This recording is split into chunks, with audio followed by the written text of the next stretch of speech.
Olwaleero Eklezia ya St. Andrea Kagwe Kigowa mu Gombola y'e Nakawa ekuzizza ebijaguzo by'emyaka 25 okuva lwe yafuulibwa ekigo. Ekitambiro ky'emmisa kino kikulembeddwamu Ssaabasumba w'essaza ekkulu erya Kampala Paul Ssemwogerere. Mu bubaka bwe Ssaabasumba alabudde abakkiriza ng'Eklezia bwetagenda kuttira muntu yenna ku liiso kasita asangibwa nga yennyigidde mu bulyake kyagamba nti si kya Bwakatonda.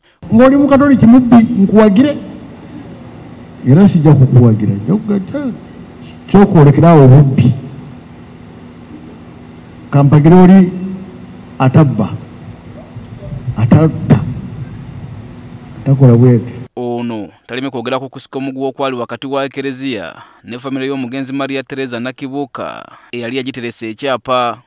Naye nze naye saabimanya nabiwulira buulizi nti bano ate kakati bano bayomba kubanga ettaka yali taliwangayo naye munaye nga yaliwaayo. Abamu ne batuvuma nga tuli bambadde ne sapule bayagala okuyisaamu Archbishop eggaali olw'ettaka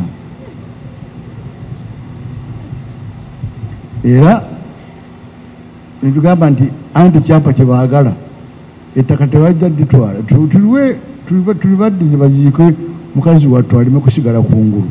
Ssaabasumba agamba nti yadde nga bawaddeyo ekyapa abafamire eno tebasaanye kutunda ttaka lino. Sente linaabeerawo myezi 2 linaaba likyaliwo ettaka eryo ku lw'ekika. Wayinza okuba waliyo alitunuulira okugamba nti katufunemu ssente kubanga tuli baluvu ku mulembe guno. Ekitambiro ky'emmisa kino era kyetabiddwako bannabyabufuzi nga bakulembeddwamu akulira oludda oluvuganya mu Parliament Joe Ssenyonyi.